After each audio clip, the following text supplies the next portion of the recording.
kumekuwepo na taharuki katika mitandao mbalimbali ya kijamii kuhusiana na maandamano ambayo yanasemwa kupangwa na watu wasiofahamika hapa nchini. Taharuki hiyo, Mheshimiwa Spika, inaonekana kuwakumba hata watu katika mitaa na vijiji mbalimbali katika nchi yetu. Mheshimiwa Spika, je, swala hili serikali inalifahamu? Na iwapo serikali inalifahamu swala hili, je, inachukua hatua gani ili kuwahakikishia Watanzania usalama wao pamoja na mali zao?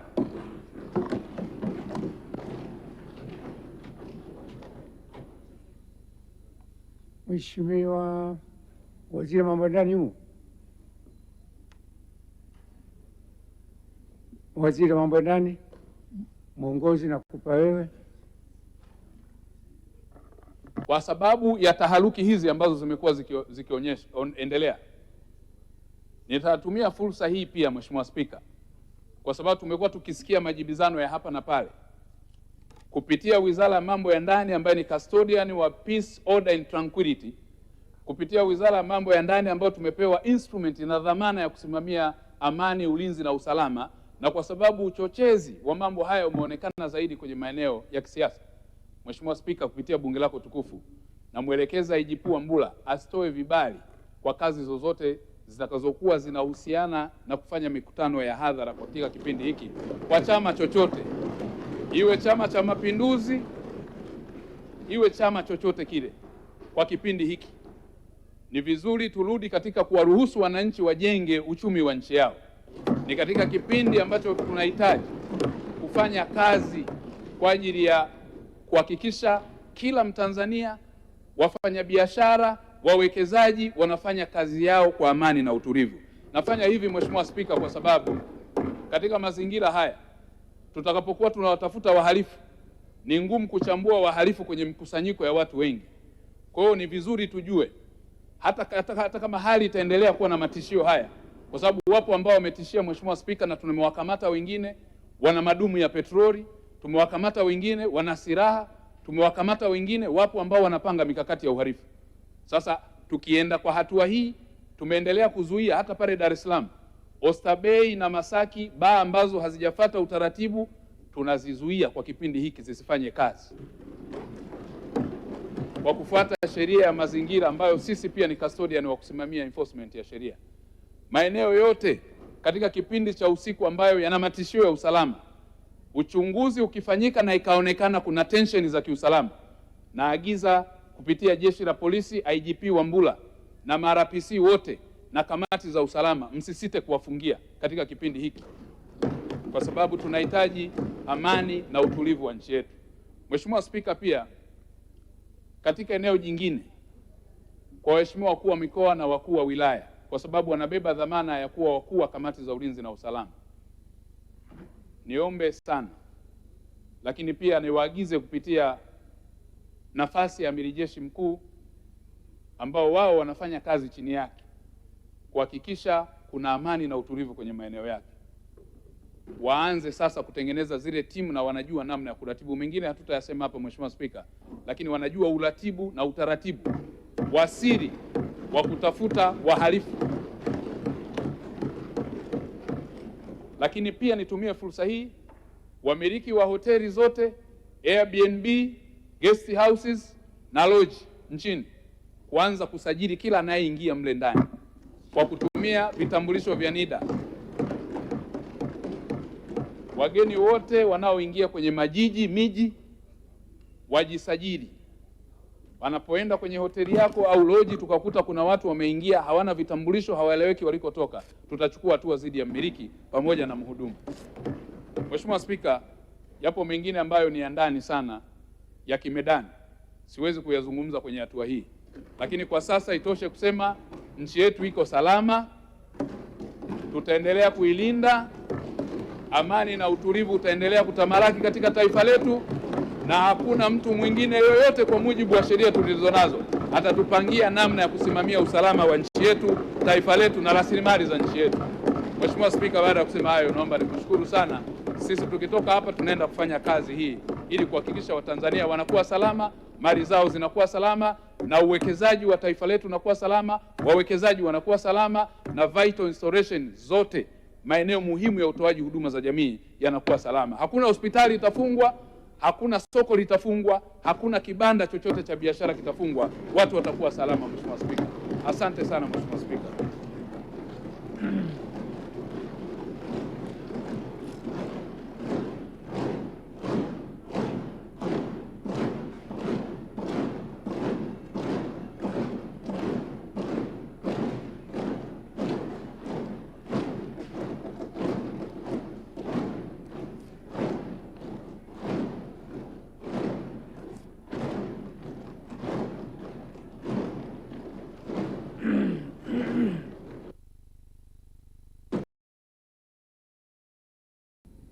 Mpaka sasa nchi yetu iko salama. Hali ya nchi yetu ni tulivu na amani ipo kila mahali. Isipokuwa, Mheshimiwa Spika, zipo taarifa mbalimbali ambazo zinaenezwa kwenye mitandao ya kijamii. Wapo baadhi ya watu wanatumia vibaya mitandao ya kijamii, Mheshimiwa Spika, na kuzua taharuki. Wapo wanaosema kutakuwa na maandamano, na maandamano yenyewe sababu hazitajwi, lakini hata wale ambao wamejaribu kutaja sababu ni zile ambazo serikali imekwisha kutolea suluhisho, mojawapo likiwa la katiba mpya, ipo kwenye ilani ya Chama cha Mapinduzi, na hatua mbalimbali zimekwisha kupangwa za kiserikali katika namna ya kuliendea jambo hilo. Lakini yapo maelezo mengine ambayo kimsingi yamekuwa ni ya kichochezi tu, yanafanywa na watu mbalimbali kwenye mitandao ya kijamii. Sasa hatua mbalimbali zimeendelea kuchukuliwa, Mheshimiwa Spika, kuhakikisha kwamba nchi yetu inaendelea kuwa salama. Moja ya hatua ambazo tumeendelea kuzichukua ni kwamba jambo la ulinzi na usalama wa nchi yetu, dhamana hiyo tumepewa Wizara ya Mambo ya Ndani ya Nchi kwa mujibu wa katiba, maintaining order, peace and tranquility, kuhakikisha kuna amani, utulivu na utii wa sheria. Na jukumu hili, Mheshimiwa Spika, ambalo tumepewa, tumekwisha kuanza kufuatilia viashiria vyovyote vya uvunjifu wa amani kwa yoyote ambaye anapanga kuvuruga amani ya nchi hii kupitia mitandao ya kijamii au moja kwa moja katika jamii yetu. Tumeanza kufanya na kuchukua hatua juu ya maeneo ambayo yamepelekea kuleta matishio ya amani. Moja ya maeneo hayo, Mheshimiwa Spika, yamekuwa tukiyashuhudia kwenye mikusanyiko mbalimbali ya watu ambao wamekuwa wakitoa taarifa zinazohusiana na kuvunja amani ya nchi yetu. Mheshimiwa Spika, Jeshi la Polisi Tanzania siku 3 zilizopita lilitoa tamko la juu ya hali ya usalama kuwa ni shwari, lakini litahadharisha watu ambao wamekusudia kufanya uhalifu wa kupanga au kuandaa maandamano yasiyoruhusiwa kisheria. Kwa hivyo, Mheshimiwa Spika, kupitia nafasi hii, moja ni waelekeze na kumwagiza IGP Camillus Wambura atoe maelekezo kwa ma-RPC wote nchini katika mikoa, ambayo yatashuka kwa wakuu wa polisi wilaya mpaka kwenye polisi kata, kuanza kufanya uratibu wa mipango ya kiusalama ambayo tunayo, lakini kuimarisha zaidi mipango ya kuhakikisha nchi yetu inakuwa salama katika kila eneo, kuanzia ngazi ya kitongoji, kijiji mpaka kwenye kata na mitaa, katika kipindi chote cha nchi yetu, katika shughuli mbalimbali ambazo pia zinakusudiwa kufanyika. Hivi karibuni tunatarajia kuwa na ugeni mkubwa, Mheshimiwa Spika, wa katika maonyesho ya Sabasaba, ambapo tunatarajia kupata wageni kutoka nchi mbalimbali. Katika kipindi hiki ndicho ambacho kinatusaidia kujijumuisha katika kujenga uchumi wa nchi yetu. Sasa katika kipindi hiki ambacho kuna chokochoko hizi, hatutaweza kumvumilia mtu yoyote kimsingi ambaye atafanya vurugu za aina yoyote. Ni katika kipindi ambacho tunatarajia shughuli zote za kiuchumi ziendelee, na ninawahakikishia wakulima kama ni shambani waendelee kwenda kufanya shughuli za kilimo, wafanyabiashara waendelee kwenda kufanya shughuli za biashara, wasafirishaji waendelee na shughuli za usafirishaji, watumishi wa serikali na watumishi kwenye maeneo mbalimbali waendelee, kwa sababu tumejipanga vizuri kuhakikisha tunadhibiti uhalifu wa aina yoyote ambao utafanywa katika nchi yetu. Lakini vivyo hivyo, Mheshimiwa Spika, kama kuna hoja za msingi, kwa sababu mpaka sasa serikali haijapata hoja yoyote ya msingi ya kwa nini watu waende kufanya vurugu au kuandamana. Kama hoja yoyote ya msingi ipo, Mheshimiwa Spika, mimi nitasimama kwa niaba ya serikali, nitazipokea hoja hizo zifikishwe kwa Waziri wa Mambo ya Ndani, na popote kwenye mamlaka ya nchi ambapo zitahitajika kufika tutazifikisha huko. Lakini mpaka sasa, Mheshimiwa Spika, tunavyozungumza hakuna hoja yoyote ya msingi ambayo imeelezwa kwamba serikali imeshindwa kuitolea majawabu au kuchukua hatua. Kwa hiyo Mheshimiwa Spika, bado pia katika masuala ya taarifa ambazo zimekuwa zitokea kwenye masuala ya uhalifu, tutaanza kuanzia kesho kuwahoji watu mbalimbali ambao wamekuwa waziwazi na ushahidi na vielelezo wakichochea uvunjaji wa amani katika taifa letu, kufanya vurugu. Tunazo klipu za video ambazo wamezungumza kwenye platform mbalimbali za mitandao.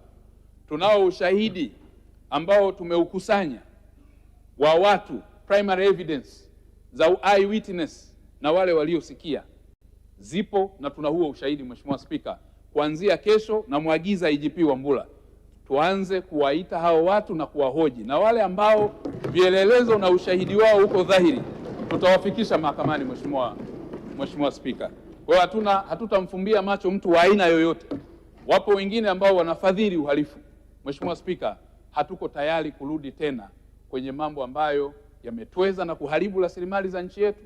Hatuwezi kuruhusu watu wetu waumizwe, hatuwezi kuruhusu biashara zisimame, hatuwezi kuruhusu shughuli za kiuchumi zisimame. Mheshimiwa Spika, katika hili Mheshimiwa Spika, kupitia bunge lako tukufu na kuhakikishia Mheshimiwa Spika, kama itatokea kuna mtu ambaye anadhani yeye yuko juu ya katiba ya Jamhuri ya Muungano wa Tanzania kwa mujibu wa ibara ya 30 kwamba atavunja na haki yake ni ya msingi kuliko haki za wengine, huyo Mheshimiwa Spika tutahitaji kumfikisha mbele ya mahakama akajibu mashtaka hayo. Kama kuna mtu Mheshimiwa Spika anadhani hana wajibu ambao umetajwa kwenye ibara ya 27 ya katiba ya Jamhuri ya Muungano wa Tanzania, wajibu wa kila mwananchi kuilinda nchi yake, kulinda usalama wa wengine, mali za wengine na kulinda taifa lake. Mtu yeyote pia asiyetimiza wajibu, kwa sababu kwenye sheria act or omission, kwa mtu atakayetenda au atakayeacha kutenda kuzuia tendo la uhalifu, nao pia hao Mheshimiwa Spika, na kuhakikisha tutachukua sheria. Niwakumbushe na kutoa rai Mheshimiwa Spika kwamba tunayo sheria, katiba yetu ya Jamhuri ya Muungano wa Tanzania. Nchi hii inaongozwa kwa mujibu wa katiba. Nchi hii ni ya kidemokrasia na inayofuata misingi ya utawala wa sheria, haki za binadamu, na inaheshimu misingi yote ya utawala bora. Kwa sababu tunayo katiba ya Watanzania wote, na kwa sababu tunayo sheria ya kanuni za adhabu inahusika kwa Watanzania wote bila kujali ni tajiri au maskini, bila kujali hali au mahali anapotoka, bila kujali hadhi au heshima. Hata kama uwe na nafasi, huna nafasi, unawajibika kufuata na kutii sheria. Kwa hiyo hatutavumilia Mheshimiwa Spika kwa yoyote yule ambaye atavunja sheria za nchi yetu.